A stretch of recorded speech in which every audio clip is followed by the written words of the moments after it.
Welcome to the Sound of Ages podcast. Today is an exciting day. It's our finale episode of our Wind, Water, Stone deep dive series, where we look into all the nuts and bolts that make each track special, how Andrew came up with them, Sound of Ages interpretation, etc., etc. If You Love Me, reimagined, and it's a really exciting episode. We're going to learn some big words together. And it's really fun. So here we go. She would keep sticks, so I was content. She would keep sticks, so I was content. She would keep sticks, but where she would keep sticks,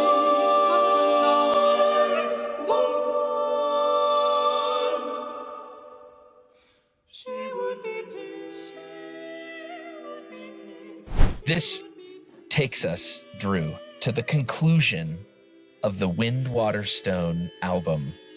Deep dive, background, behind the scenes, appendices of the extended edition, whatever you want to call it.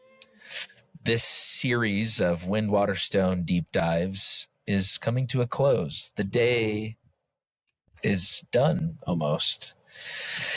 And we wrap up with the final piece. And so this piece is called If You Love Me, Reimagined. And I don't remember if we've talked about this before. I feel like we have, but I don't know if it was on an actual episode. So I'll tell the story again. If you've heard it, feel free to tune out and think about something else. But we were doing something that I love, is taking really, really, really old stuff and making it relevant to today. Because in a lot of the ways, human beings have progressed a lot and we've come up with a lot of really cool things. And in other ways, we haven't changed one bit. And we're the exact same as our ancestors thousands of years ago, like the exact same. And I love finding those similarities because I think having historical humility and not judging the past harshly is really important, because you can only know what you know, and things you don't know, it's really hard to be accountable for those things sometimes. And history, like, it's really easy to look back and say, this boring historical music, they didn't know about these chords. Which, 19-year-old Kam probably thought that way. Which is, I know, it's blasphemous, But I can even give my 19-year-old self some grace and say, he didn't know enough yet. And then as I've learned and as I've been exposed to more and as I've dug and drunk deep from the well of historical music, I've found fundamental principles that guide everything from today. And so finding ways to connect with the past helps me guide my future and helps me find like a humble way forward and realize that everyone's out here just trying their best for the most part, and give them grace and give people grace in the now, because that's what I would want from my future self. And so philosophically and musically, I find that there's a lot of richness to be had from history. So when I approached Drew about this idea, I was like, well, it would be really cool to take these old pieces and reimagine them. And so we did, like, O Oriens is one of those we talked about. And the Orlando Gibbons, Drop Slow Tears. Yeah. Yeah. And that one's not on the album, correct?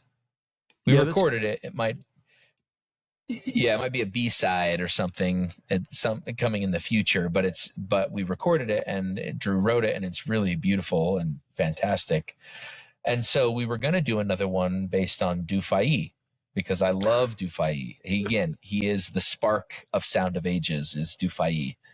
And so Drew, we were talking about text. We were going back and forth, And then I remember it was like a Sunday afternoon, and Drew texts me and says, "What do you think about this thing?"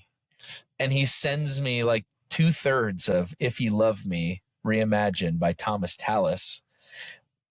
And I was like, Doofi who? This is the most glorious thing you've ever written, Andrew Maxfield. And you're like, yeah, I just kind of sat down and did this in like an hour or something. And I was like, okay, what? We all can't be Andrew freaking Maxfield. And so this became the new reimagined piece. And I think it is like just the perfect amuse-bouche, cherry on top, keystone of the arch, album final. And it's so, I don't know. I just think it's perfect. It's hard to, because every moment seems fresh and new and inevitable all at the same time. Well, I feel like we could just end the podcast there, Cam. We've had philosophy, we've had music, we've had, what do they call that? I just learned this, infixation.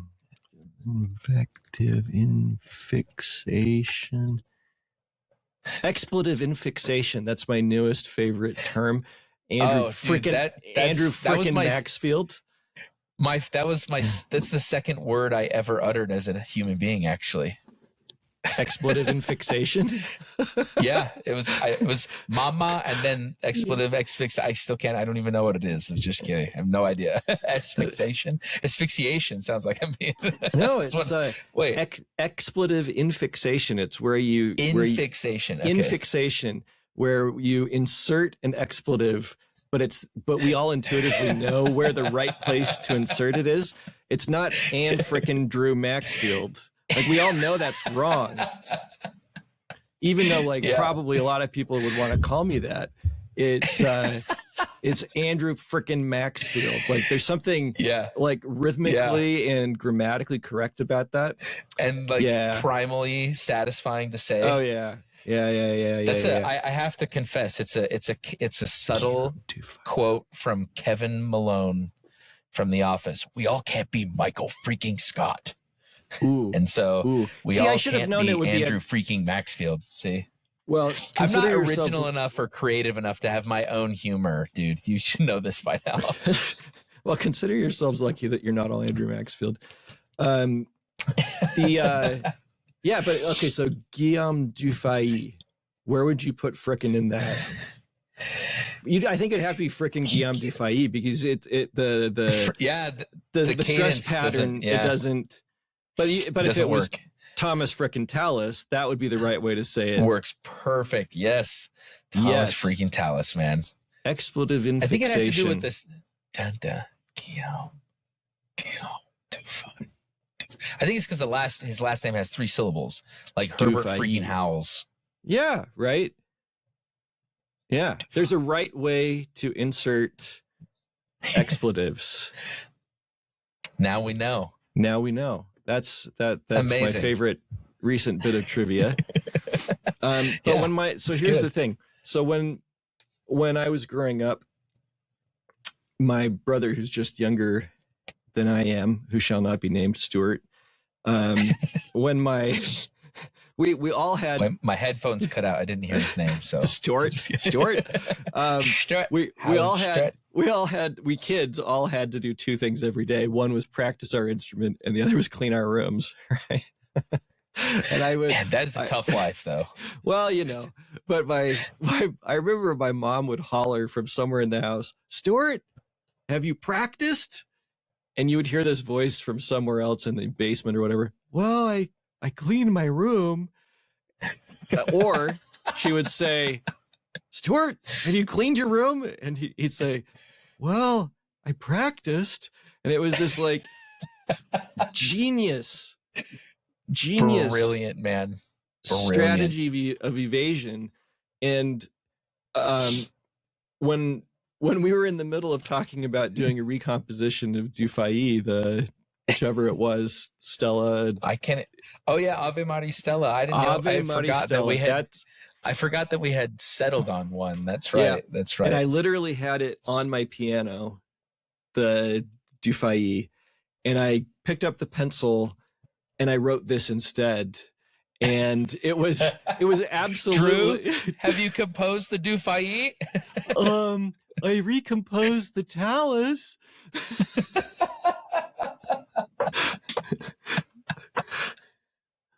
Thomas freaking Tallis. Thomas freaking Tallis. And it is, oh man, it's just, but it was so inspired, man, because it fits so perfect, and it, I don't know what it is, but here's a pattern that I noticed for myself, Andrew frickin' Maxfield, is that the minute that I am assigned to do X, and I usually do follow through with X, I also do Y as a like procrastination strategy. Like I wrote my first symphony. This was in maybe 2022 or 23 or something like that. And I feel like a big gnarly piece like that is a little bit like a basilisk, where if you look at it directly, you die. It will kill you. you turn into stone, and then you topple over, and it's game over. Crumble everywhere. Yep. Yeah. But if you're clever, like Harry in the Chamber of Secrets or something like that, and you only catch, you're sort of looking at it diagonally, or in the the you reflection, got a mirror like Hermione. Yep. Hermione looking around the corner. Yeah. See. Oh yeah. I mean, if I was half as clever as Hermione Granger, I'd be set. Yeah. But if you look at, but my experience is like, okay, so if you have a really scary, gnarly creative task, I can kind of manage it by keeping it in my peripheral vision. I don't know if that makes any sense at all, but like the only way to look at a basilisk is not look at it directly. And what happened when I was doing that very big basilisk size piece is I inadvertently wrote like 12 songs. Because every time I would sit down with this like intention to clean my room, I would practice instead, or vice versa. And like every time I was going to, knock out that last movement of the symphony, I would instead sit down and write songs. I have a lot of songs as a result of procrastinating doing the thing that I'm supposed to do in the moment that I'm supposed to do it.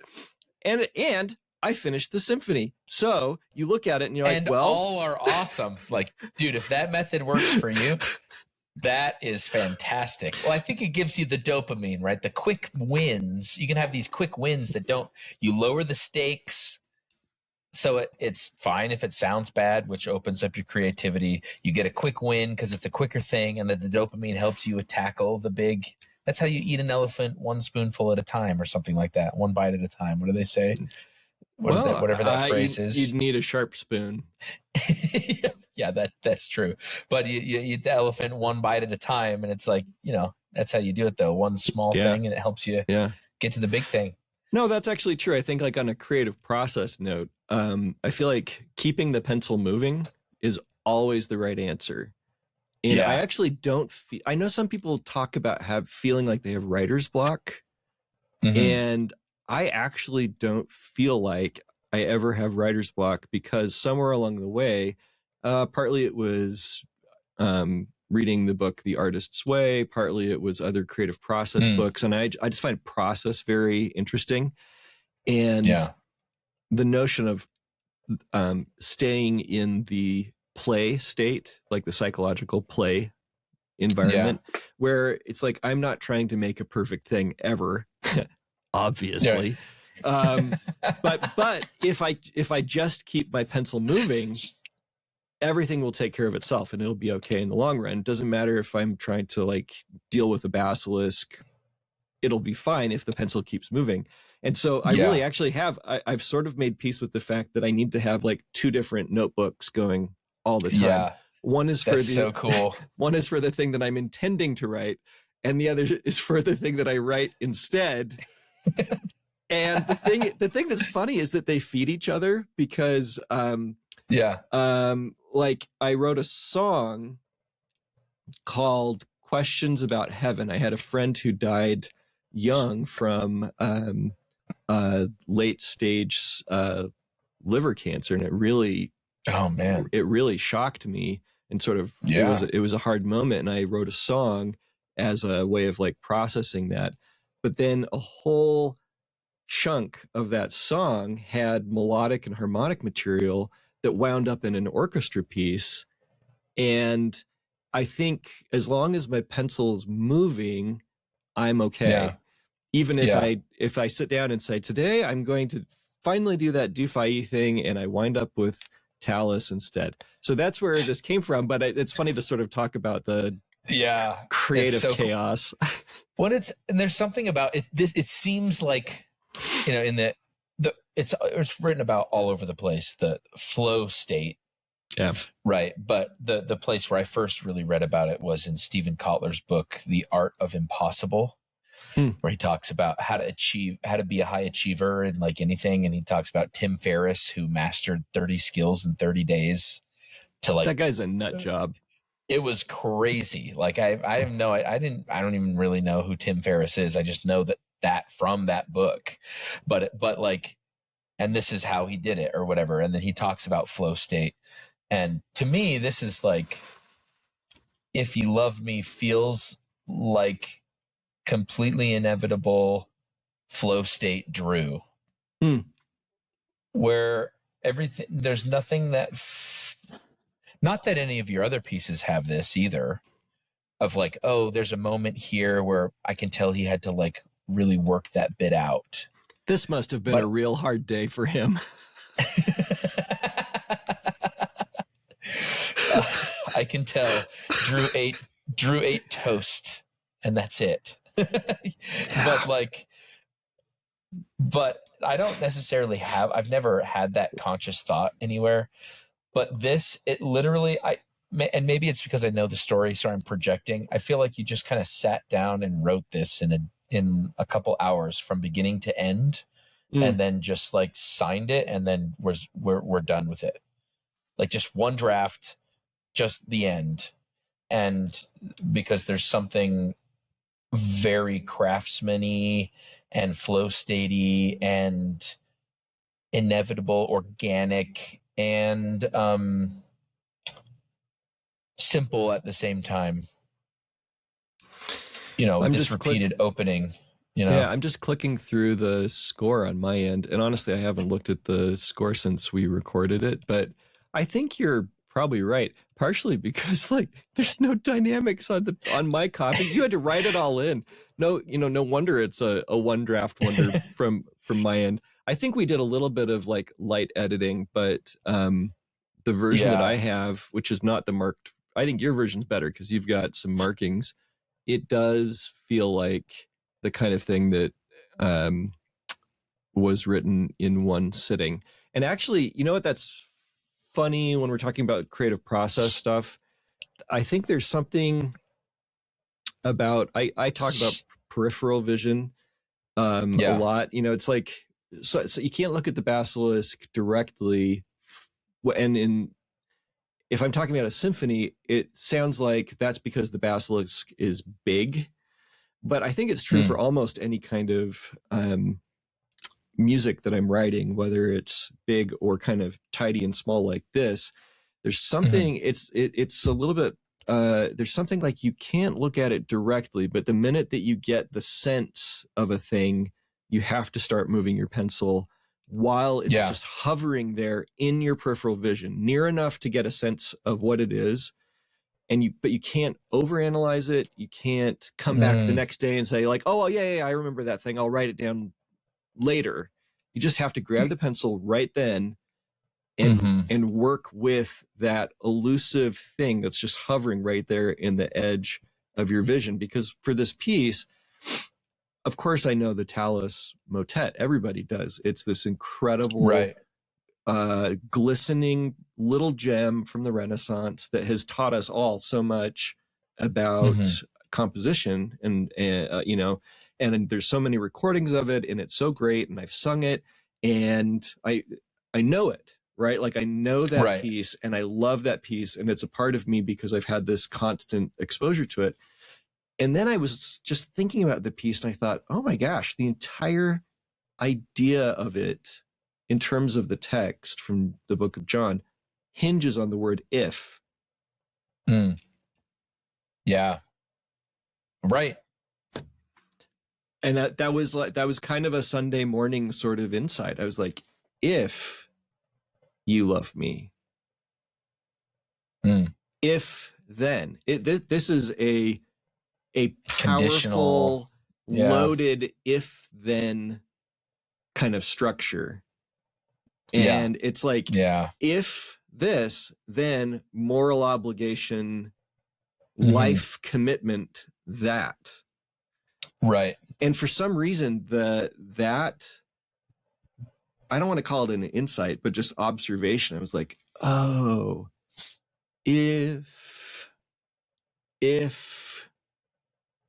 I just started repeating the word if to myself, and I thought, that's the most interesting word in the song. And it's a weird word to sing because it's mostly that hissy fricative of the F, right? It doesn't have any sound. And the vowel I is really weird and really hard to find the same place. Because it's open, but how open? Like if, like it can morph to really quickly, it morphs to E really quickly. It's kind of like on a telephoto lens.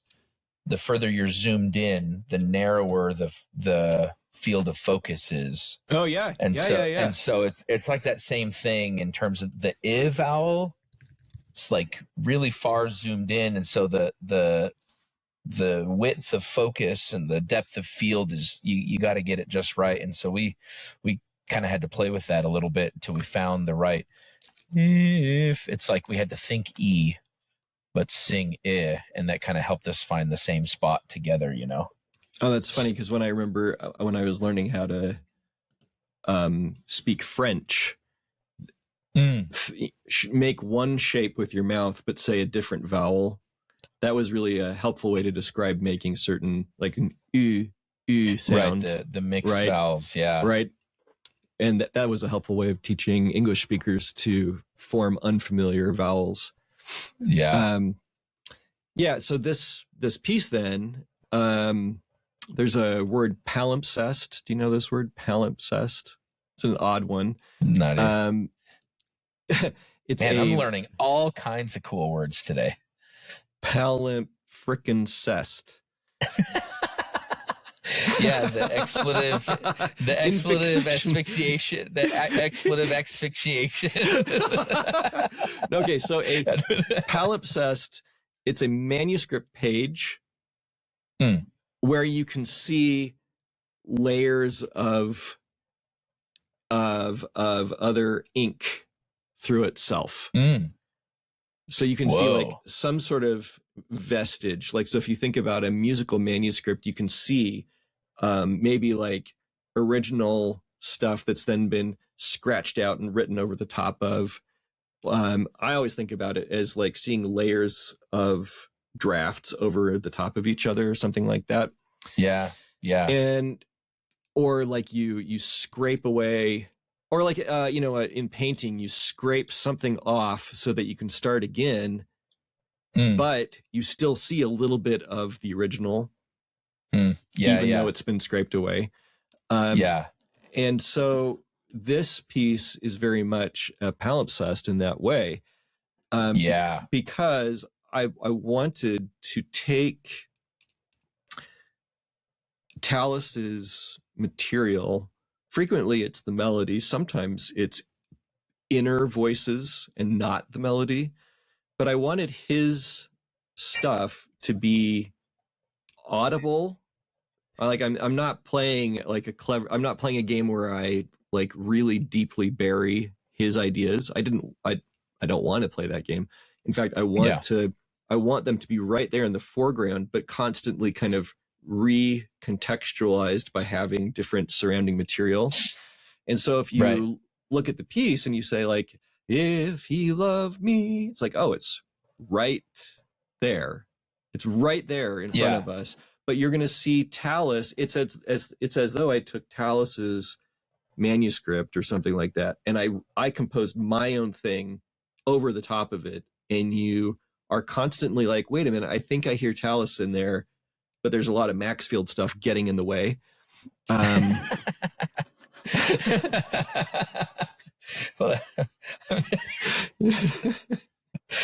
oh, it's so good though. Like I think that image of the palimpsest is exactly right, because that's how it feels, and I think it is. It's a homage and tasteful. It doesn't feel. I was thinking about this the other day.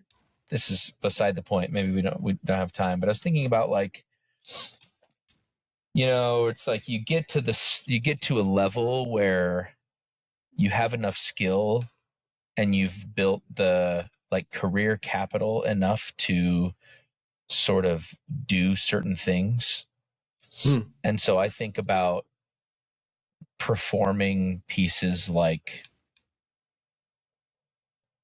Arvo Pärt, I Am the True Vine. It's like when I had just finished my undergrad, people were like, oh, like that's cute.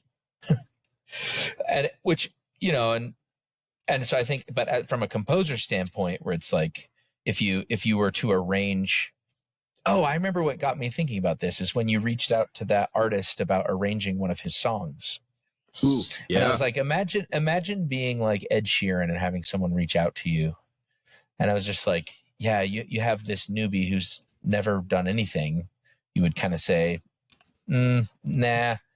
But if someone who's built the career capital and has taken the time to understand the depths of something, they've earned casual, or they've earned they've built up enough of evidence to show that they can handle my material respectfully. And so I think it's, maybe that subconsciously you felt like you were at a place where you could do that. You had built only to yourself, maybe it was all internal, or maybe it wasn't. Subconscious level, you had built your own career capital to be able to say, I can take lines that are from Tallis, if you love me, and then the next phrase, if you love me, just adding a decoration tone on it. Keep my commandments. Like it's so close, but very, very artistically and creatively in your own hands. But it's you've built the career capital and the craft to be able to do that and have it not be kind of desecrating the original. Because then when you get to hear, and I will pray, all of that feels, that's where you're just like, whoa, that's really cool. This cascading downward motion. And then the first time we really hear, maybe it's not where we hear something new, but maybe the first time where our ears like perk up is right here at measure 20. He shall give this planing motion. Give.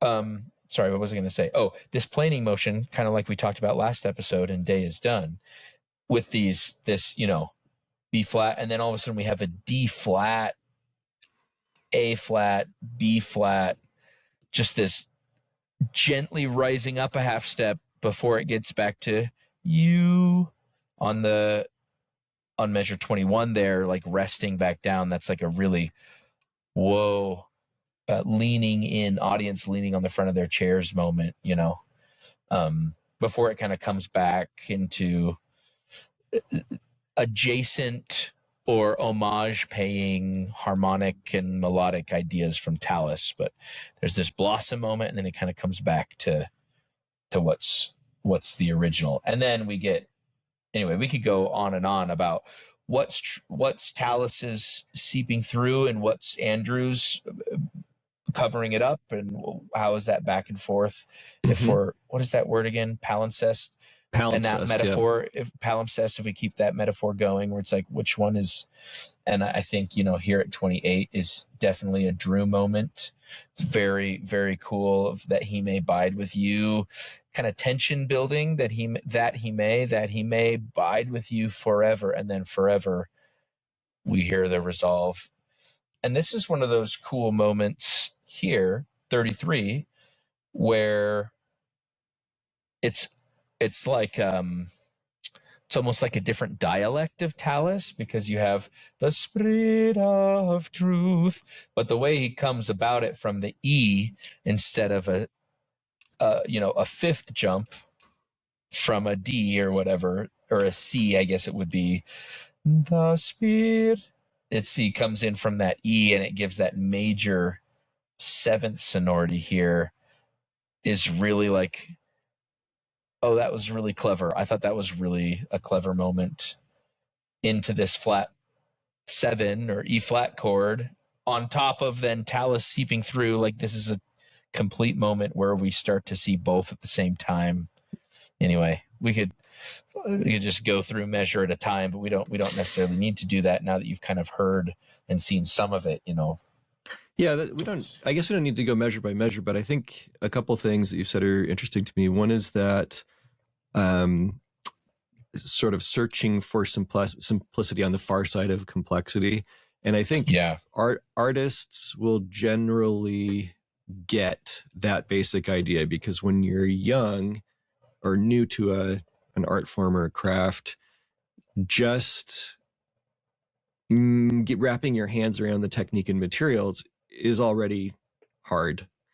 And also, the desire to make something impressive is hard to avoid. Right. So my son, my 14-year-old, who is this very prodigious visual artist, he's on the early end of that struggle, where he's beginning to wrap his hands around the technique and materials of visual art, specifically representational and figurative work. And he really wants, so brilliant. Well, he's off the charts. So I am blessed with 2 kids who are insanely smart and capable. But it's also interesting to watch him struggling through the natural order of things, right? Like, he's trying to wrap his hands around the technique and materials, and he wants so bad to make a really beautiful thing. And of course, the answer that nobody wants is you just have to make a lot of things. You have to make, you got to make 1,000 crappy paintings before you make one that's really great, because the play opens the way, the work is the answer, keep your pencil moving, quality comes from quantity. There's no shortcuts around this stuff. But when you talk to people who are further along in their developmental trajectory in any artistic field, they're the ones that look back and say, oh, yeah. I had to make a lot of lesser stuff in order to finally figure out how the technique and the material works. Also, as a byproduct of making things, I kind of figured out how I like to make things, stuff that represents my point of view, that kind of accumulates into a voice. But then there's always this sort of like, I'm going to say always, I'm just generalizing here, but I feel like there's always this reverence for like the genius simplicity. And for me, Ervo Pärt, right? Like, having read his, the book by Paul Hillier about his, Pärt's trajectory as a person, as an artist, and having arrived at his, what we think of his kind of like seminal contribution to the world of music. I hear simplicity on the far side of complexity. Like, it was a lot of blood, sweat, and tears to get to those core insights. And I don't know where I am on my own trajectory. I don't think anyone gets to know that about themselves. But I will say that when I was younger, even as recently as maybe, I don't know, like 2018, 2019, I would not have attempted to pick apart Tallis, partly because I felt like, oh, it's too perfect. I really probably would have said that. Because it is. And the thing I love about Tallis is we could call Tallis a like a proto-tonal composer. It's starting to approach tonality. It's not there yet. It isn't formalized in the doubling and spacing, isn't formalized in the cadential formulas. It's not quite tonal, but it's awfully close. And the music of the English Renaissance, I love because it's not quite tonal.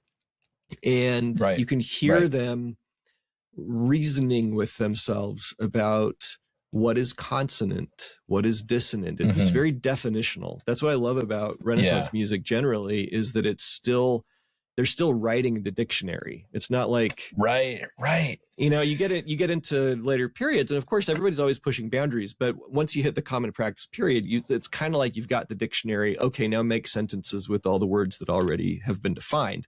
It's fine. It's really cool. But I love Tallis because there's this kind of like primal definitional searching going on. And in my recomposition, which, you know, it wasn't until I was 44 or 45 or something like that. And by the time I wrote this piece, I had probably written, I don't know, 400 pages of choral music. It wasn't until that.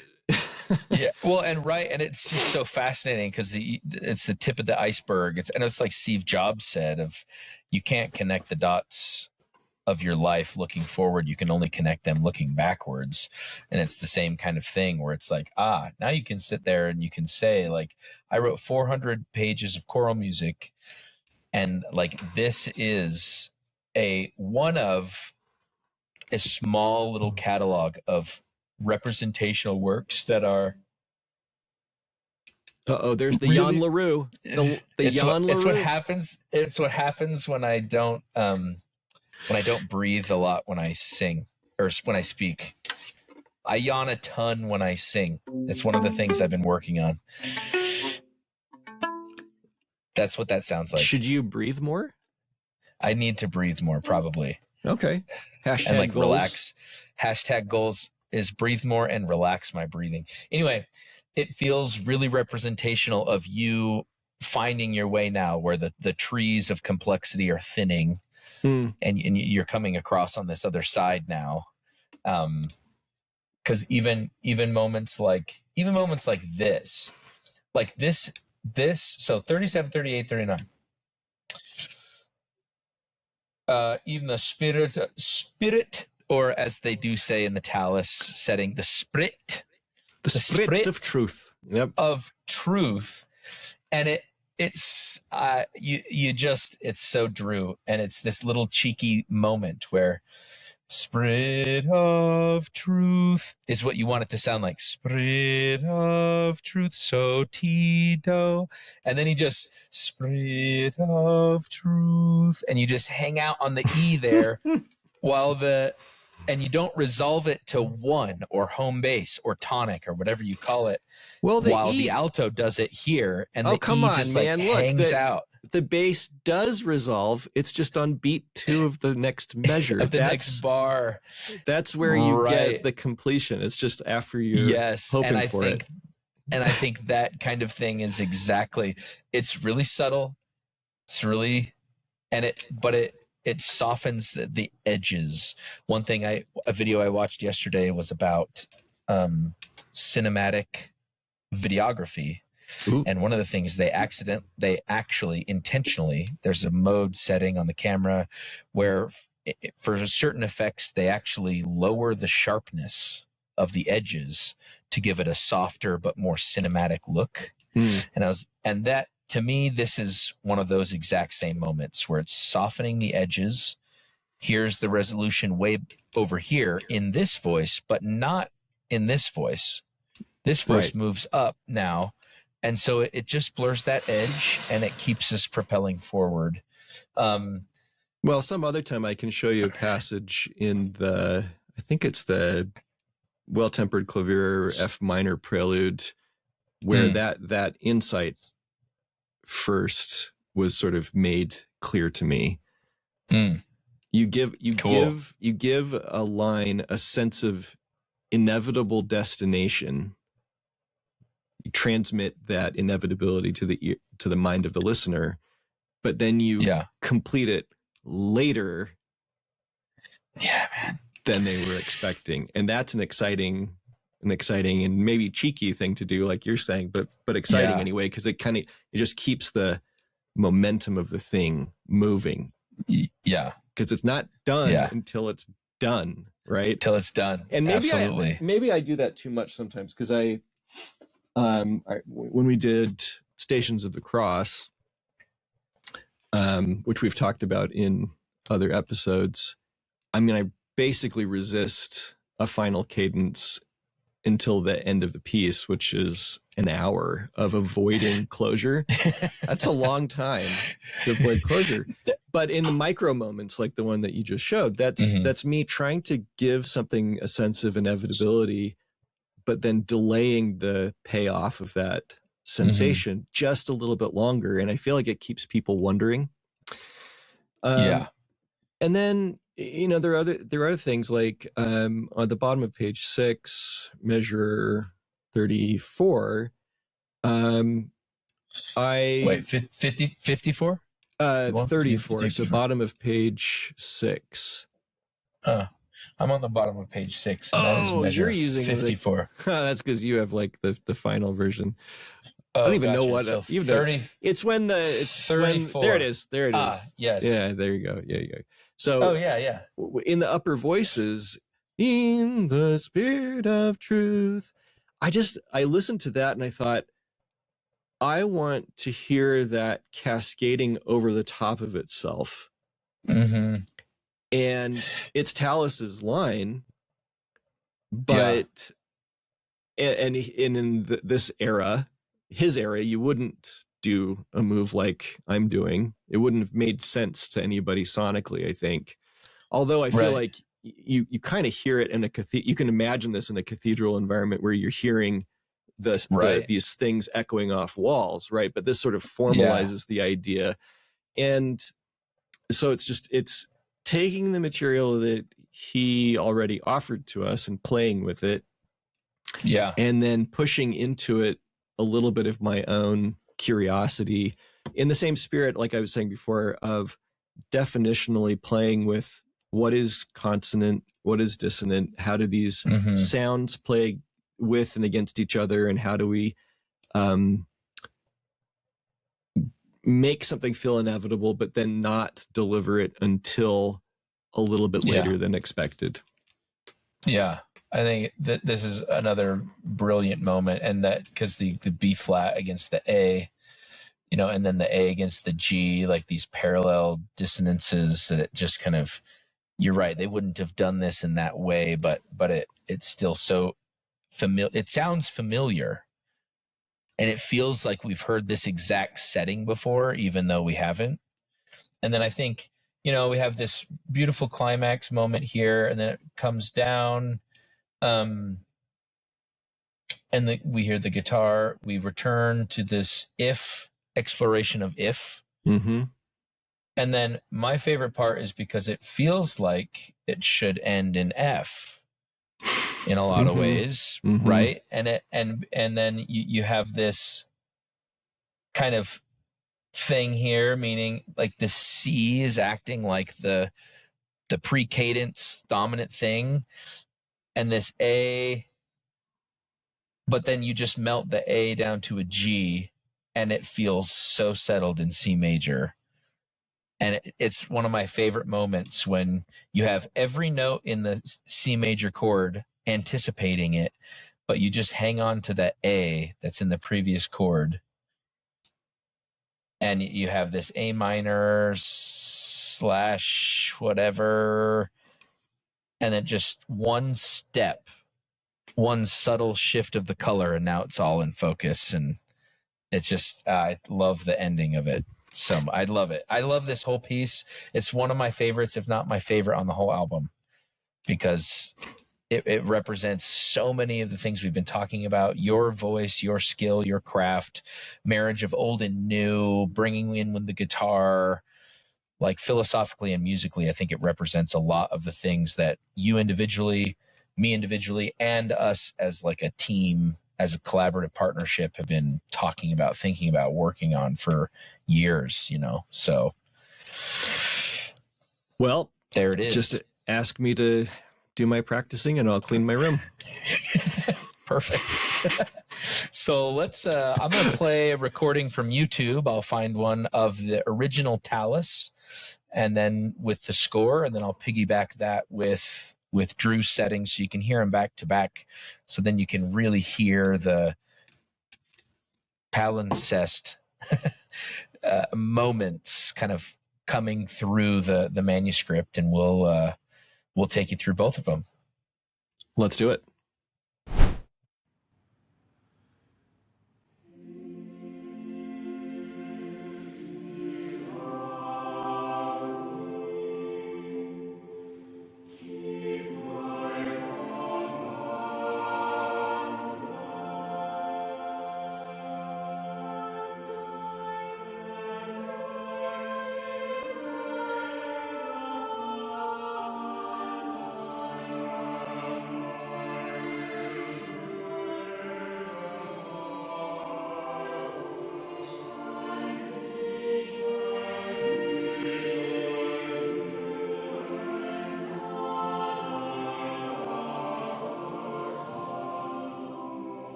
Thank you for joining us today. It was really fun to talk through that last piece on the Wind, Water, Stone album. We hope you check it out. Go download it and stream it wherever you stream your music.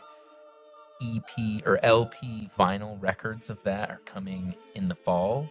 So you can pre-order those now if you would like, and you can get yours coming up in September. We're really excited for future episodes of the Sound of Ages podcast. We'll have special guests on, do deep dives into Stations of the Cross.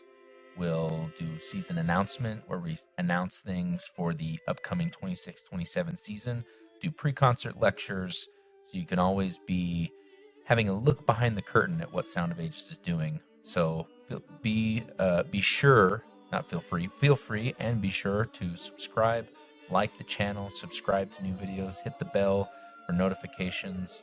Go to our website, follow us so you can stay up to date on all the cool things we're doing, and we hope you enjoy, and we'll catch you next time on the Sound of Ages podcast.